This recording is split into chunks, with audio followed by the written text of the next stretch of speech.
Ladies and gentlemen, what's going on? People of the world, basketball community on Facebook, basketball community on YouTube Live. Welcome to Legends Talk, man. Tonight we got a goodie. We got my guy, Jaquam Bodden. Y'all know him from Hoop Dreams NYC. Again, thank you for joining us. People that are joining us live and people that are not joining us live for that happen to be watching this. But check us out. We got a goodie tonight, man. My man Jaquam Bodden. Again, Hoop Dreams NYC, y'all. Legends Talk. We gonna get into it.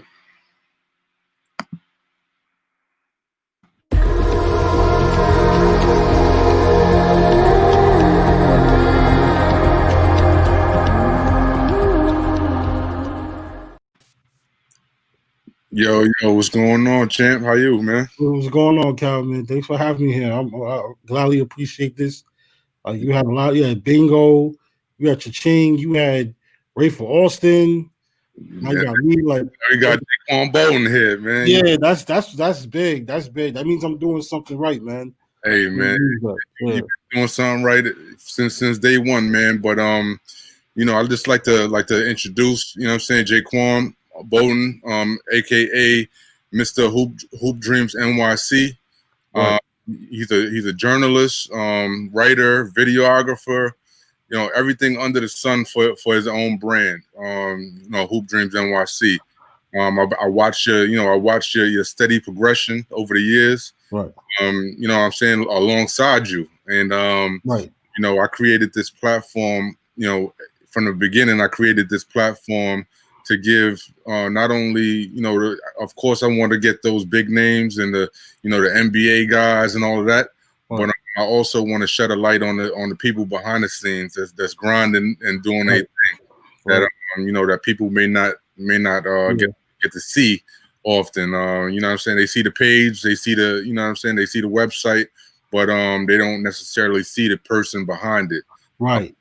So definitely welcome. Welcome to Legends Talk, and everybody, man. I don't want to get it misconstrued. Any that a legend to me, man. A legend is just, he could be a young legend. Right. My man JB is a legend in the making. You know what I'm saying? You don't have to have scored 1,000 points.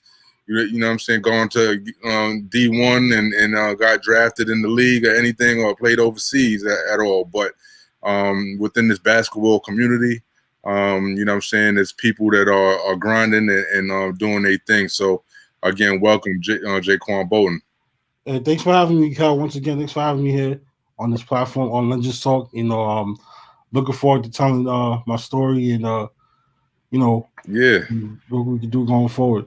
Word. But first and foremost, man, we got to shout out my sponsor for Legends Talk, Soul Pack. Soul Pack is an innovative bag company, man. If you haven't heard of them, please go check them out. They got some fire bags.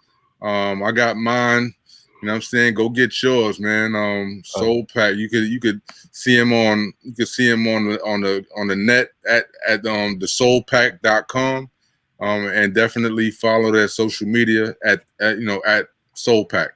With no further ado, we're gonna get into a little bit of a quick commercial. Check it out, and again, thesoulpack.com and on social media at Soul Pack.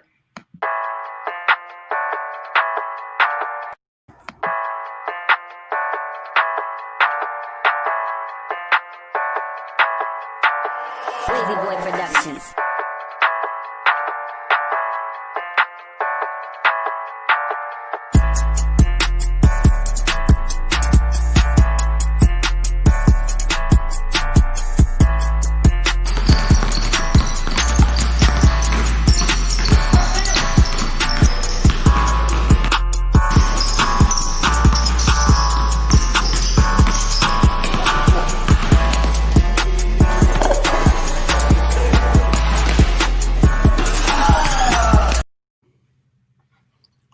Yo, again, that was Soul Pack, y'all. Make sure you check them out. Word. But yeah, man, we're gonna get right into it, man. Right. Legends Talk, man. Jaquam Bodden. Word. You know what I'm saying? Again, it's a pleasure to have you. Like I said, man, it's not all about the the people, the players in the slam dunking all the time. Right. There's people on the sidelines grinding, man, and you, my man, definitely got to give you your flowers, man, because you've been out there, along with my guy Dave Cordova. Yep. Shout out to Dave Cordova, man. And, what I'm saying that I like to call ourselves, our trio, man, the three amigos a little bit, man, because when I see you guys, I definitely know I'm in the right place, man. But yeah, we're gonna get right into it, JB, man. You know what I'm saying? Like in terms of like where you from, man, and can you tell the people how you kind of came to your where did your love of the game really start, and where did it come from? Oh man, great start. So I'm from the North Bronx, Gun Hill, Williamsbridge area, 213th Street off White Plains Road. North side, kind of different, mostly Caribbean neighborhood, Jamaican and all. Lived all over the North, Boston Road, the Valley. Now I got my own spot, which is my late mother's apartment up in Kingsbridge, Fordham area. So, but my love for the game came from growing up on this block. Like I'm like 5 minutes, I'm like 2 minutes away from Gun Hill Projects, which had one of the best tournaments in the city and area at one time. And in the area here, like it's kind of like suburban in a way, because like you can go drive by. There's driveways. There's basketball hoops in the driveway and stuff. So my love of the game came from growing up with a couple people. My uncle, who played for the Gauchos back in the 90s, he played for them in this tournament called UDC. I mean, if you know UDC was an uptown staple. Yeah. When I was little, I just thought, just like average tournament. But growing up, as I got older and saw some of the history of the players who played there, Kenny Satterfield, Lamar Odom, Kareem Reed, tons of players who are now in the NBA, some who are high school and college legends that played in that tournament when they were young. So like those were the youth tournaments, Young World in Harlem, Citywide, UDC. So like knowing that, that was right in my backyard, that was kind of like a great thing. So growing up, my next door neighbor, Alan Forbes, who also played for the Gauchos, his brother, who played at All Hallows, and his sister Abby, they were they were the athletes on the block, along with my older brother and a couple others. So like growing up around them, just being in his garage playing basketball, I was playing it for fun, but they were taking it more seriously than I was. Right. You know what I'm saying? So like they were playing basketball in that in the yard, and I would play with them sometimes, but there always come a time where I walk by, I want to go hang out, play basketball in there, and his dad's like, no, you can't come in because they're working on their game. And that's when I started notice. But my love for the game comes from like just growing up on the block, being active. Always even though I always like to be active, even though I'm a big dude. So I remember growing up being little, like I would say 4 or 5 years old, and like when my uncle used to spend the night. Uncle, my father's side, Michael Scarlett, he used to spend the night at my house sometimes, and then I see the Gauchos string bag. Now, I mean, like my imagination comes back, but correct me if I'm wrong. It was an orange string bag with the Gauchos character, Right. logo, and I'm like, that's dope. And then there was the tournament, UDC. There, like he used to always wear the shirt and everything, and I would go around that time. The park was notoriously known for violence, but then again, the league was one of the best parts of it. So I went there and see them play, a few times when I was little, but I started going there a lot more when I was older, and I would go there play pickup right after the games. And the culture of pickup basketball in the city is crazy, and like this is how it is at the park over there on 216th Street. So you have the 2 full courts. Right. one facing 215th Street, one facing 216th Street, right? Then you have the courts in the front on Barnes Avenue side. They called them the welfare courts. The welfare courts because they were these like metal backboards, no rim. You know what I'm saying? Like if you were really nice, you was on those full courts. Said no rim? No rim, but on no rim. Like the full court had the plexiglass and all that. Right, right. That's where the tournament games was. But on the Barnes Avenue side, they had those two half courts. They called them in the neighborhood the welfare courts. So that's what ours mostly was. Because like to be on those full courts, you had to be nice. And they were always occupied. Like, I'm kind of showing my age. I mean, I'm fairly young, but I remember back in the days when the park courts were like really, really occupied, So right. That's how I, stick to on days where I didn't have a summer job, I would go over to the park and dribble and play basketball with a group of friends over there. Or if I was on my block, I was playing basketball with one of my childhood friends, Alan Forbes, who he played for Gauchos, New Heights, all those AAU teams, and he had a good high school career. He played at St. Ray's, OSL, then Wings. So right. I don't give him the credit enough, but like I don't see him much as I got older. But like if it wasn't for him and his family, like I wouldn't be much into basketball like I am now. So like my oldest brother was the athlete. So he was playing in tournaments. He was playing for a team called the Co-op City Kings. Yeah. And I think they switched it to the Bronx Kings. So like that was way back in the like late 90s. So he was the athlete in the family, but you know how life is. Sometimes you go through a certain circumstances make you choose a different path. But I can say to this day, my brother is still the athlete of the family, right. Basketball and stuff. So, and now that kind of passed on to my niece, which is my older brother's daughter. Yeah, you never know, man. You never know what can happen out there, man. Never know. So she's now into basketball. So I can say that what made me that's what I took basketball seriously too late. So like, fast forward, I'm going to UDC. I'm seeing teams like Gauchos, Metro Hawks, Bingos All Stars. We had the local team, Team Beacon, right? And all those teams going at it. I'm seeing guys that I always see on MSG, guys I always see in the newspaper show up to the park and play against the top teams there. And I'm like, okay, now I want to, this is me before I was going to high school. Like, oh man, now I want to play JV next year at King. So pretty much it was like either you was watching the games or you was playing yourself, and that's where you kind of created that love, and that's where that love and the passion came from. Right. Yeah, that's where the love and the passion came from. Like, I consider myself more of a gym class baller. Like, yeah, I could dig it. Treated the basketball in the gym class kind of like the NBA Finals or the NCAA tournament. Yeah, of course. Ain't nothing like those gym class. 15 minutes.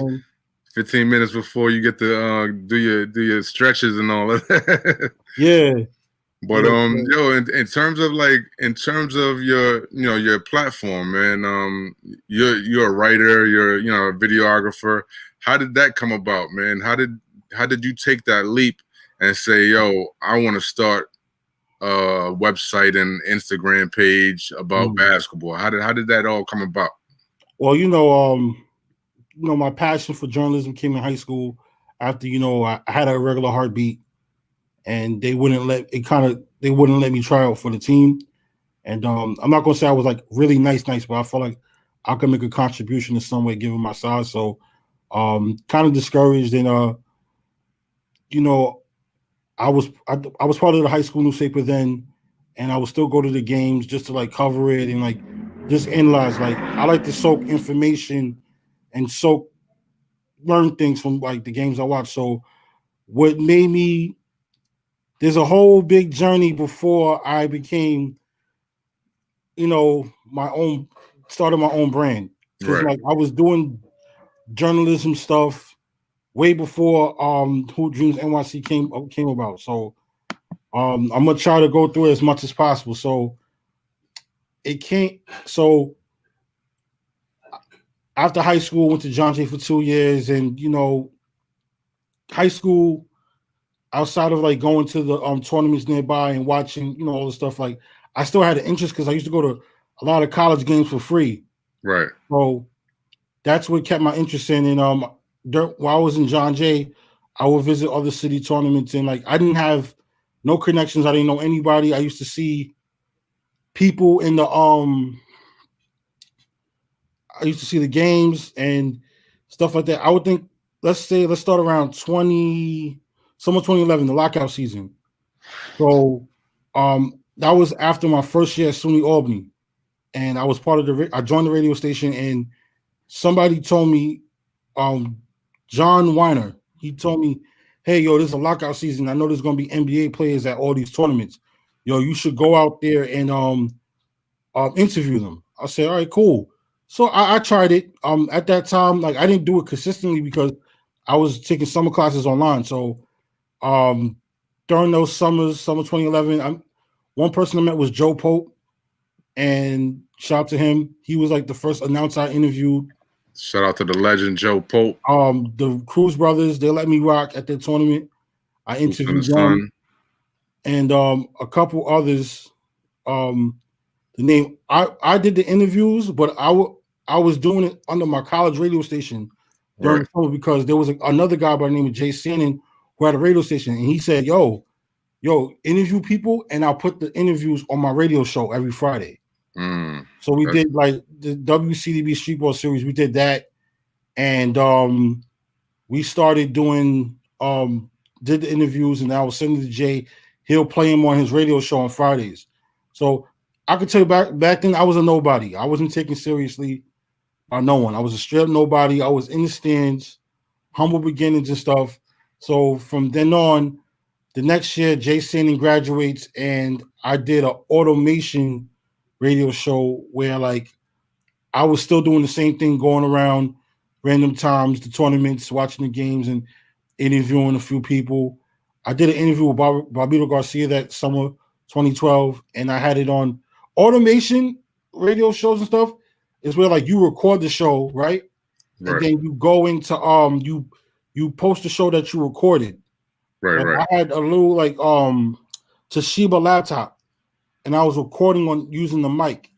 So I did that, and that automation is before podcasts. Right. So it was like a podcast, but it was like a podcast type. Yeah. So automation means like when the station is closed, they have like pre-recorded shows playing. So I did that.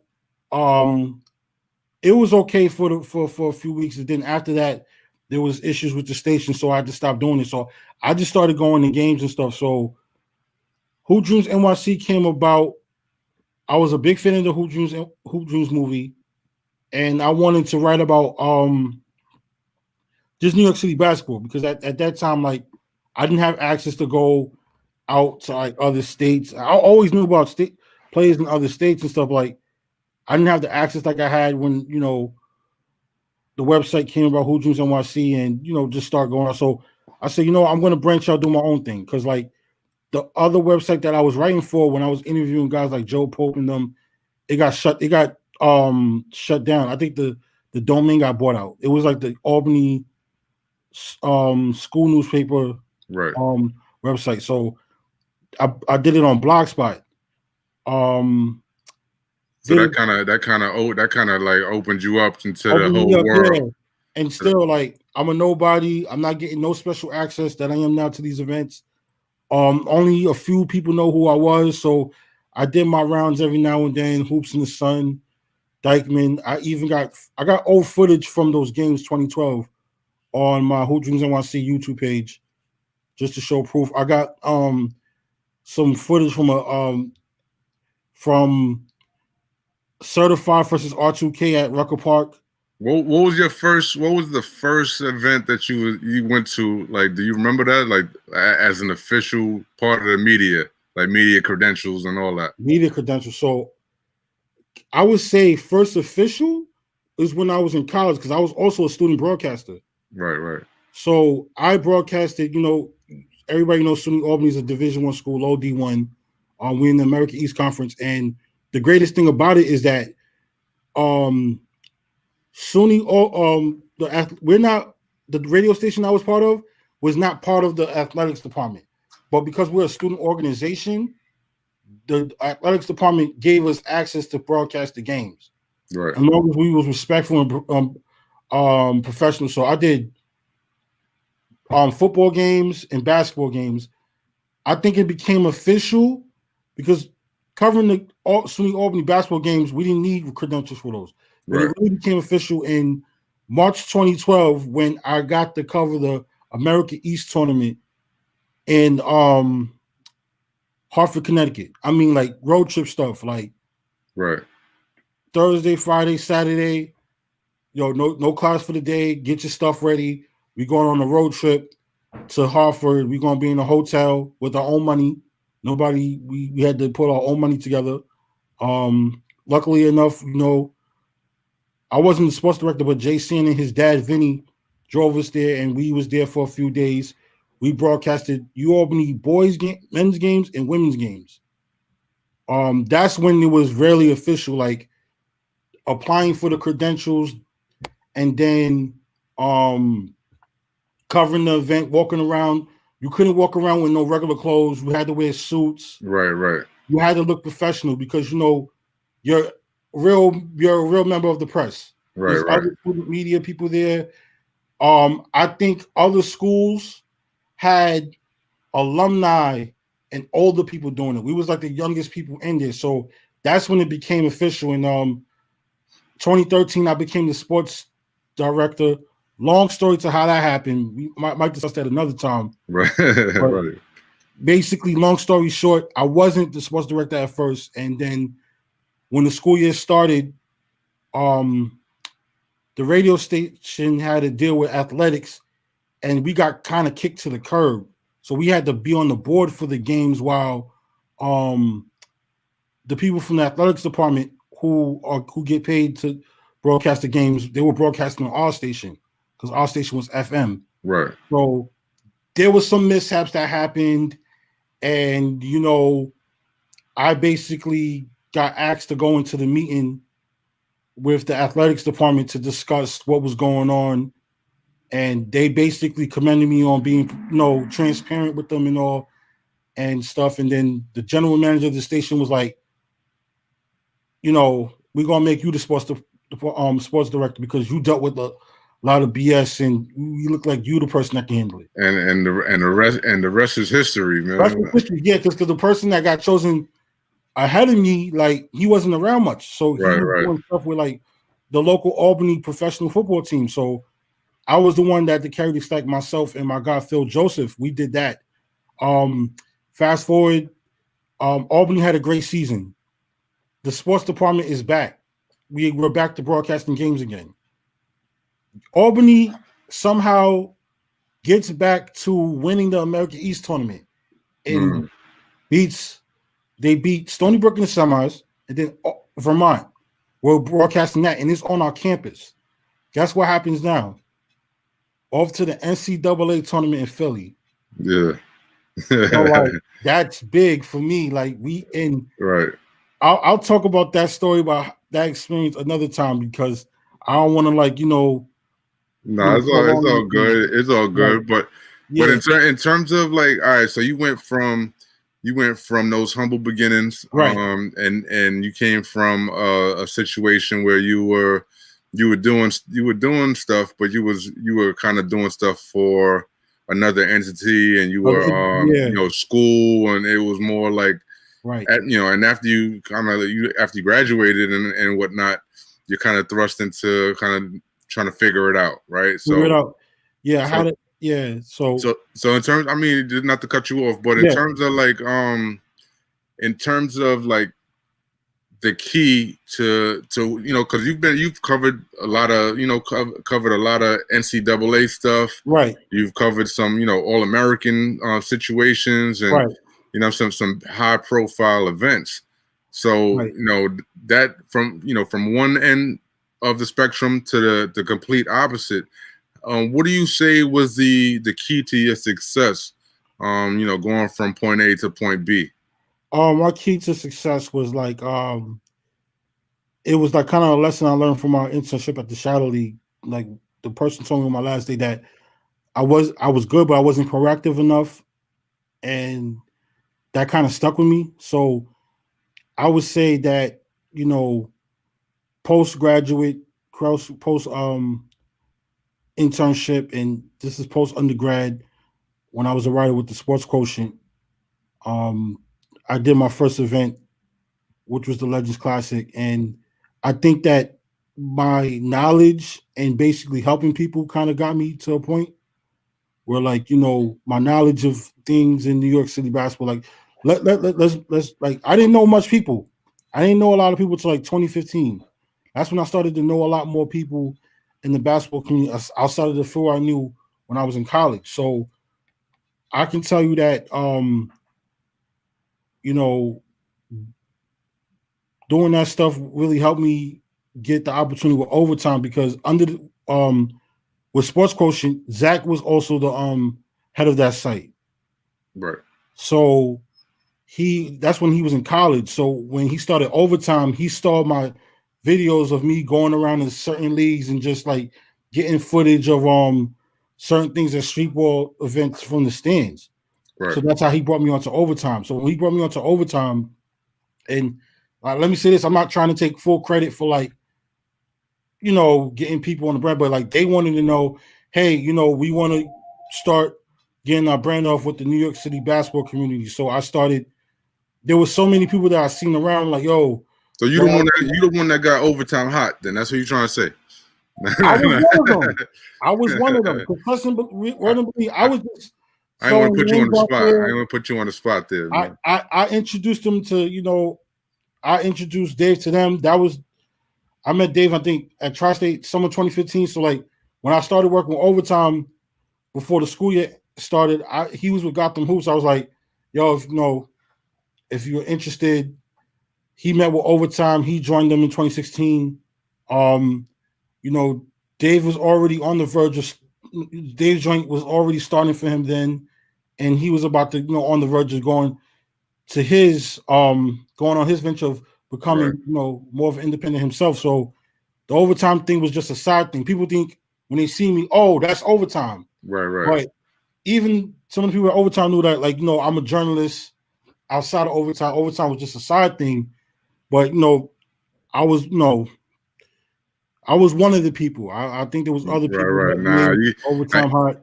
You ain't gonna get all the credit. You gonna get some of the credit. I took some credit, but there was other credit going to guys like Ike, and a whole couple others. Shout out to Izzy Ike. There was a whole couple other people who ran tournaments and stuff. Like, I was just the one introducing them to guys. Like, whenever there was a guy in New York City basketball they met, they would come ask me, "Oh, do you know this guy?" Like, I said, "Yeah." Like, I know about them, but right. I know at that time I know who was like the heavy hitters in New York City basketball when it came to street ball, when it came to like grassroots stuff. Right. I didn't like necessarily know them. I'm like, hey, I know about them. I know they're out there, but you're gonna have to connect them. You're gonna have to connect them. So that's what it was like. I don't want to take all the credit. I do take. Nah, it's all good. It's all good. We know how it go. Liz. When you join a company, it's not all peachy for the long run. It definitely isn't. There comes a time when they start to progress, and then they want to make changes, and you feel like they don't kind of align with your perspective on things. And it's all good. You took the learning experience from I took the learning experience because there was some things I learned from overtime that I took that I kind of adapted to how I make my own content now with Hoop Dream. So I felt like I was given more freedom. So I know when I got phased out of it, it gave me the freedom to do more of what I want, because the way I was looking at it, like, a year after, I was looking at how there was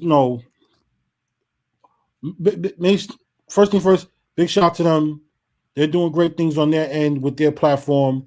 But I know what my mission was at the point. I was like, at that time, newspapers was being around at high school games less. So I wanted to fill that void.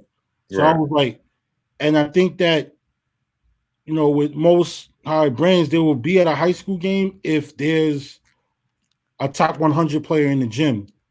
For me, I like the top 100 players, but I also like the players who aren't top 100 players who are just as good. Oh, that's a So I fact. just want to That's a fill the fact. void of covering high school ball. So, Mousy, shout to Mousy and shout to Mr. Talk Spicy. They would never remember this. They were the ones that kind of like inspire me to like, go into bringing Hoop Dreams NYC out back and just doing it consistently because I think we was coming from somewhere. I think we was coming from a game at another tournament at a rain site. I think we stopped at McDonald's. And then, Mousy was one person when I started covering Tri-State for overtime. He was always telling me, "Oh, you got to start doing your own thing. You got to start bringing up your own brand." Word. Now, And then, shout out to Mousy, man. Mousy was one person. Mr. Talk Spicy was one. And my man Jaden, Mr. Talk Spicy. I'm hoping to get both of them.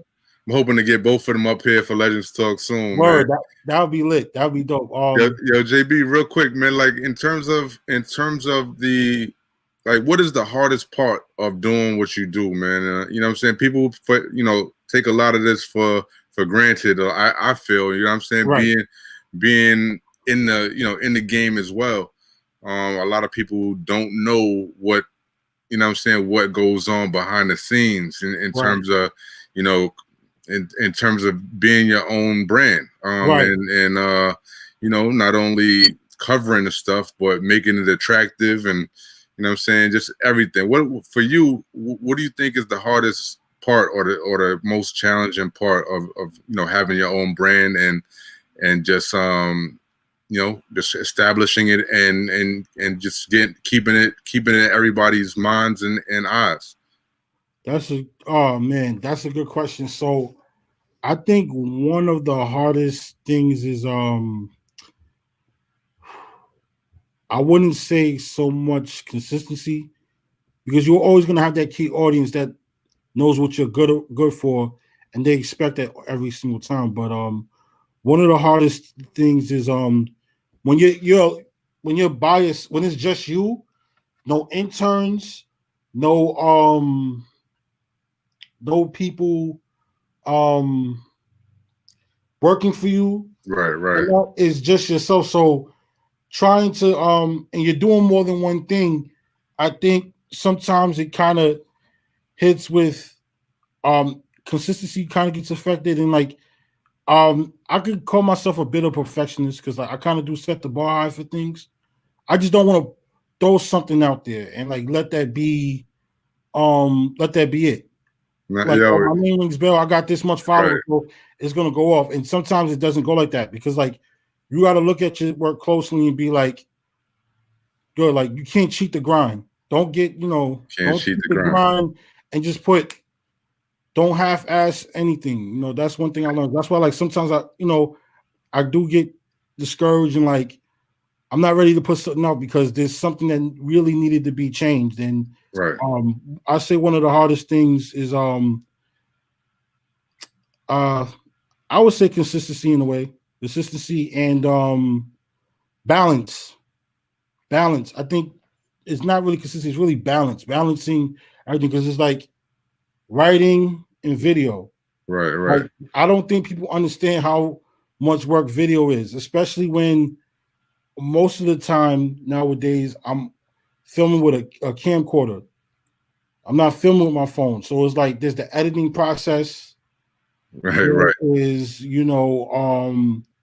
all that stuff. Writing, when you're just being a writer, all you got to do, if you have an angle or perspective on something, put it out there. You can knock it out. How much attention is going to get, put it out there because that's your identity, and that's one thing I learned, last year during the pandemic. Like, I got to get back to that, and that was kind of like, so one of my goals for this year is just to be more balanced with my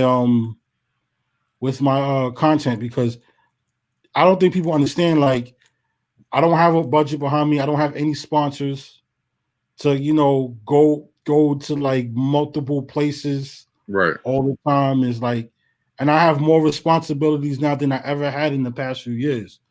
So it's like, trying to be balanced with Now, my of course, content.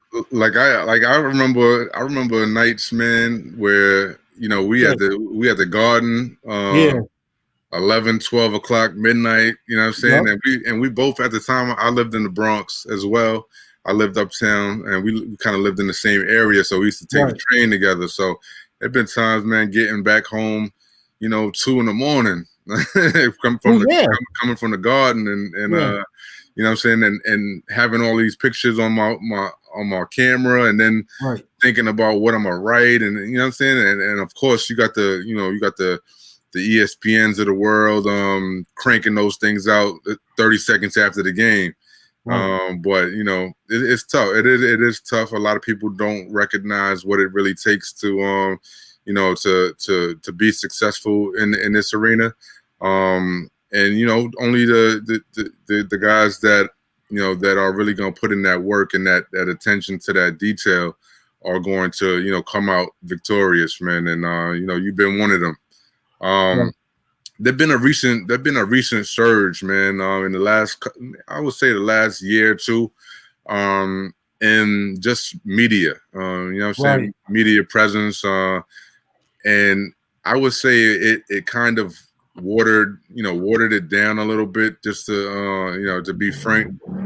But what do you think? Why do you think that there was that recent surge? People just kind of like picking up a camera and saying, "Hey, I'm media." You know what I'm saying? And Mm. why do you think that that's happening? And do you think that it'll ever get back to do you think it'll people will just phase out, or do you think it'll be just get worse progressively from here on out?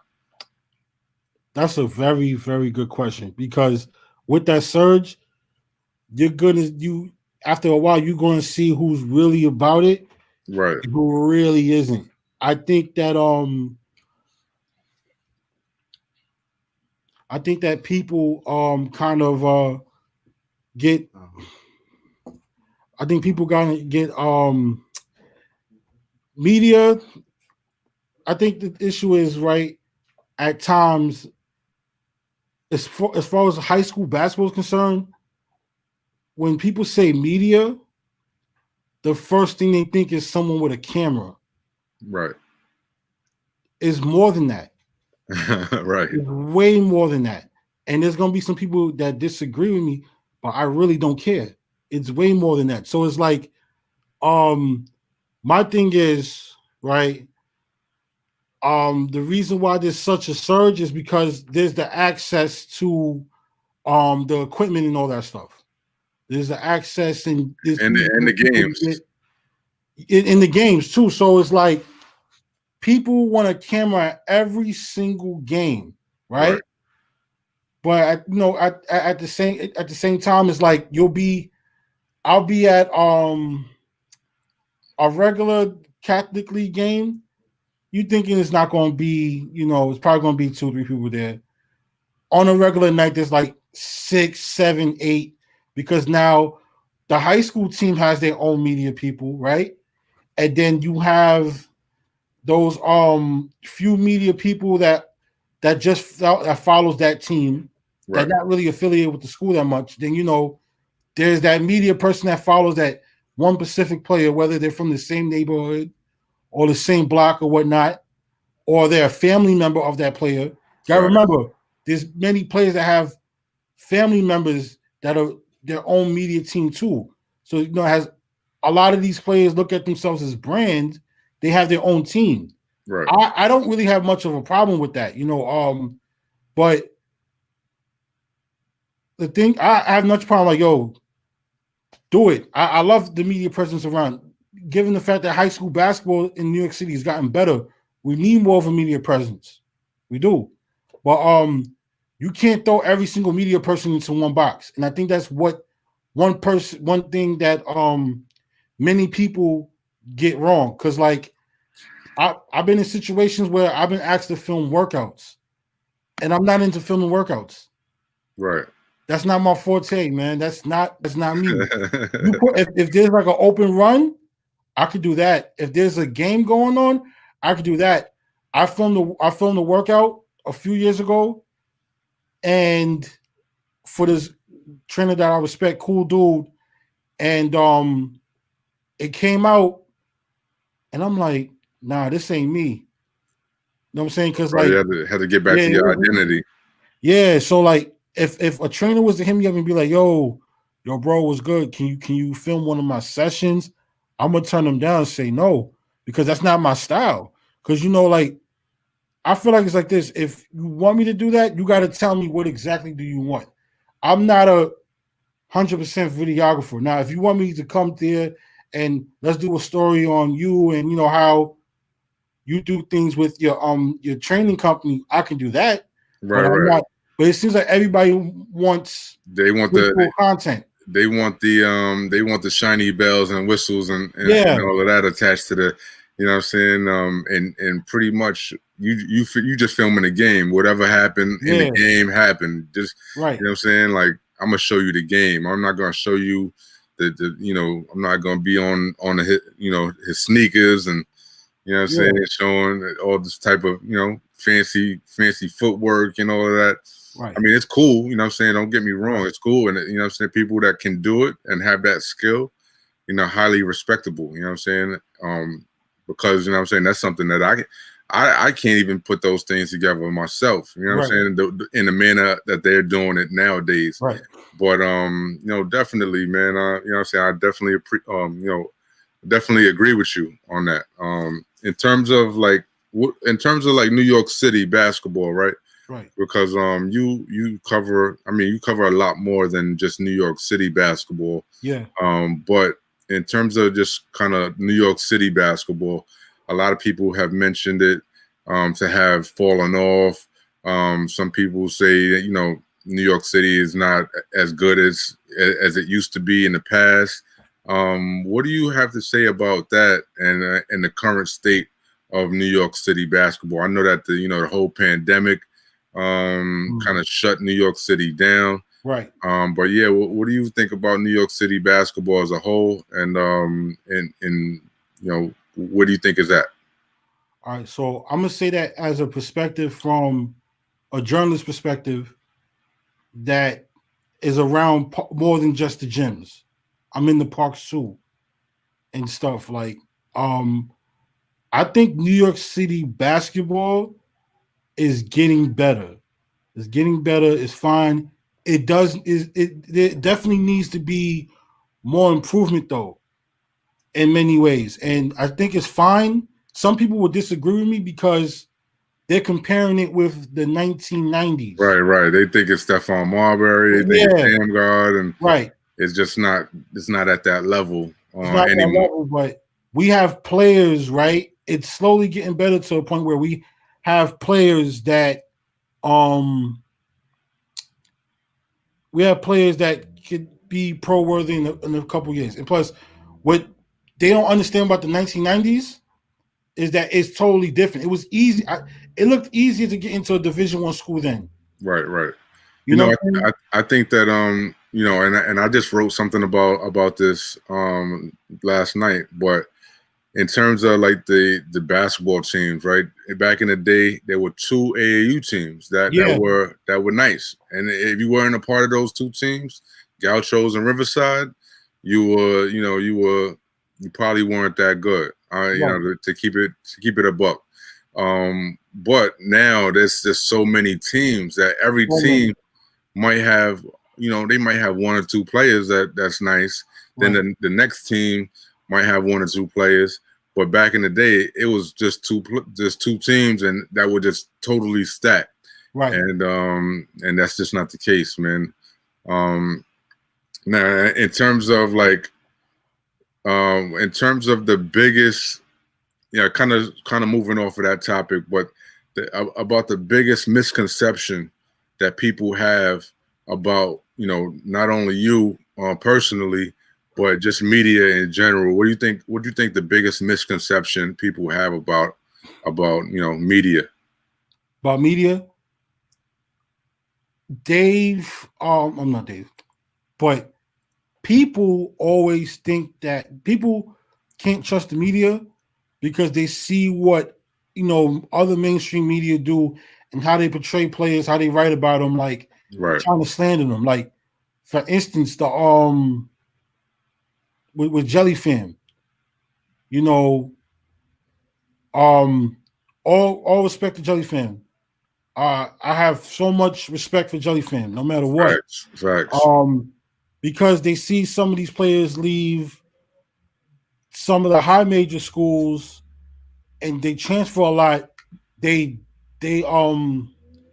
some of these mainstream media people have this perspective where it's like, oh, Jelly Fam is not successful. That's definitely not true. And that kind of gives media people like myself a bad name because some people would think I'm just like that. I'm not like that. Right. The way I look at Jelly Fam, all of them are going to finish college with a degree soon. Everybody has found their stride in Jelly Fam. Nas is in the NBA. JQ and Isaiah are averaging career highs at Alabama and Long Beach, respectively. Right. Just about everybody in Jelly Fam still in school or graduated from school or just doing something positive. Sid is doing well at SIU Edwardsville. Everybody's doing well in Jelly Fam, and plus, everybody's about to graduate soon, just like Ching said a while ago. So, like, that's a big thing.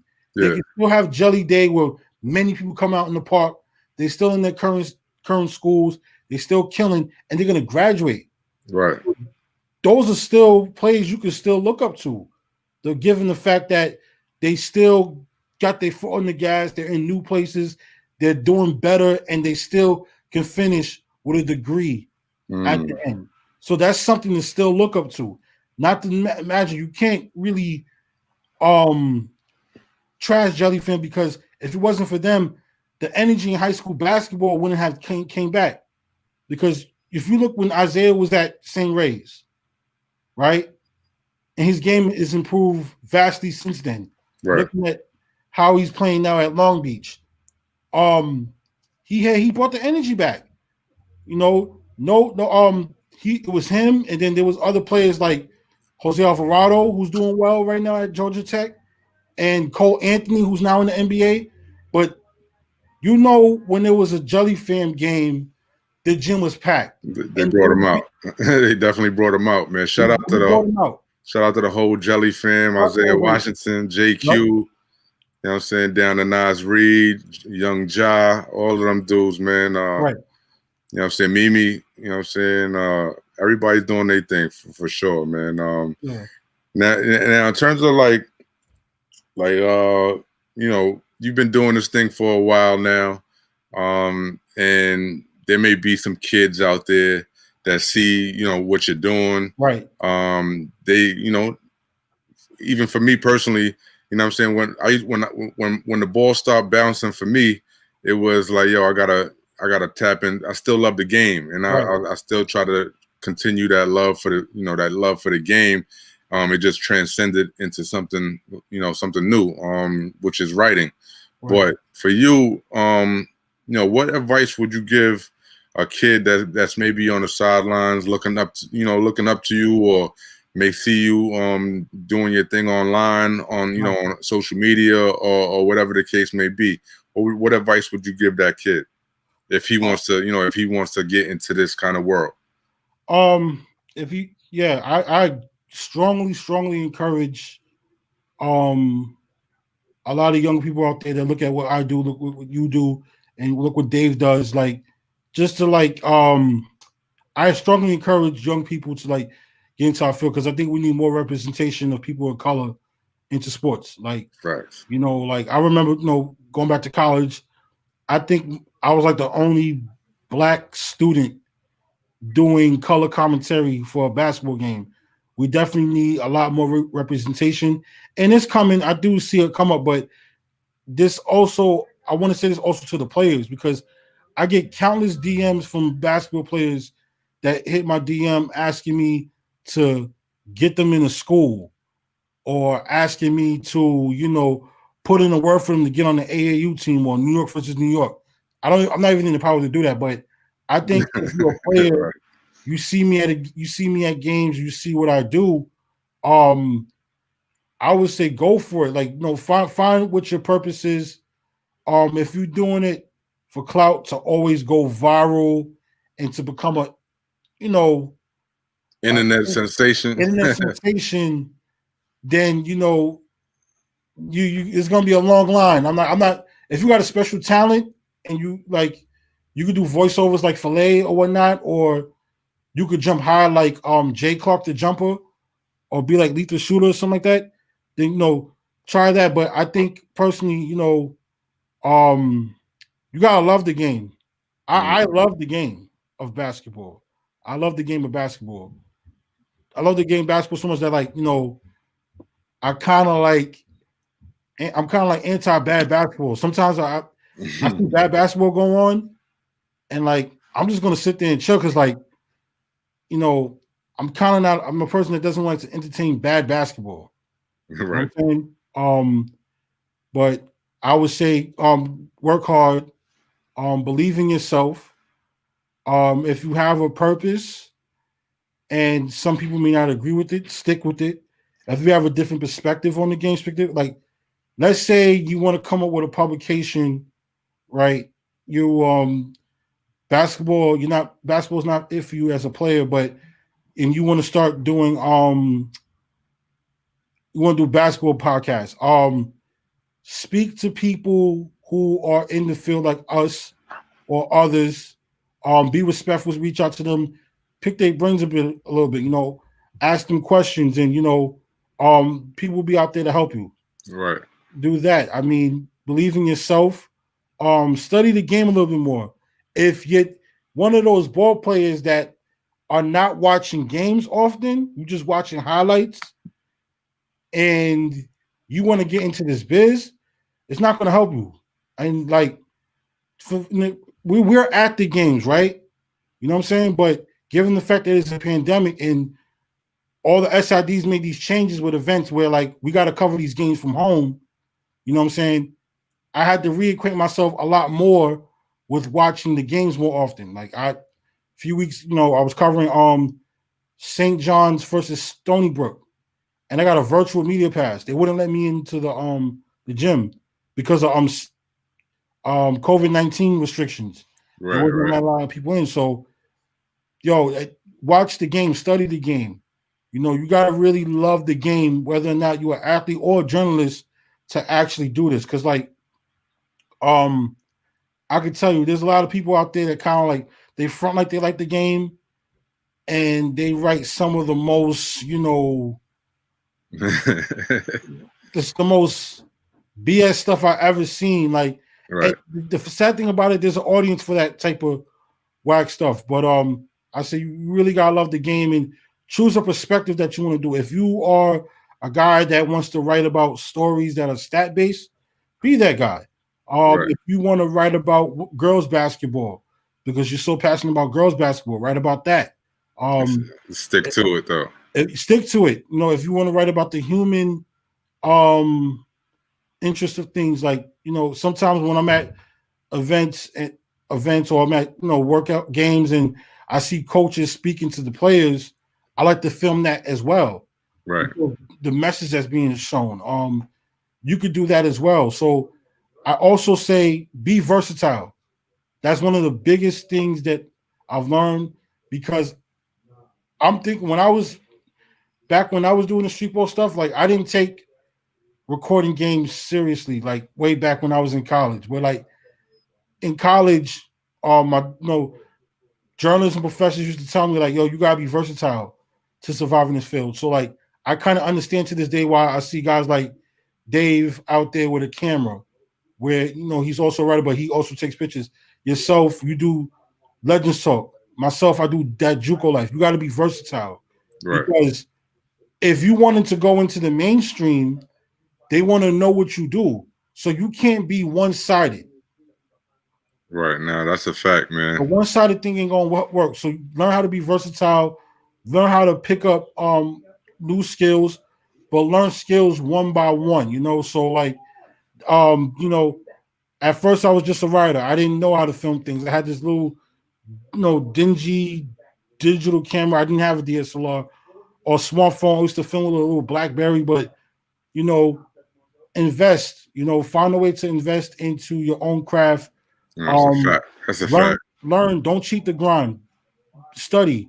If You, you see, you said that 10. You said that 10 times. Don't cheat the no, grind, man. no, That's a fact. there's just like there were times where I tell you I'm guilty of this because like in the past where I'll get a camcorder, you filming it, and the film don't come out right, but you were just feeling to get that footage. It was like a year or two ago, and I'm like, oh man, this is terrible. So watch some YouTube videos. You know what I'm saying? Sometimes you may have to miss out on filming an event or taking pictures at an event, you know, to just sit, watch some YouTube videos and sharpen your skills.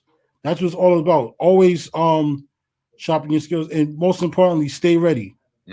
Stay ready so you don't have to get ready. So like anytime Y'all heard that? Y'all heard that, right? That's my man dropping gems right now, man. Yeah, because like I mean, I've been away, you know, most of 2020. I've been away a lot from events, you know. But during those times, like I'm watching games, I'm paying attention to stats. You know, I got more responsibilities that's preventing me from being at games all the time. So like I'm taking advantage of those virtual media passes and just sitting down and like, you know, studying the game. So like the next time I do get to cover a game, I'm there and like I have questions to ask, like trends and stuff.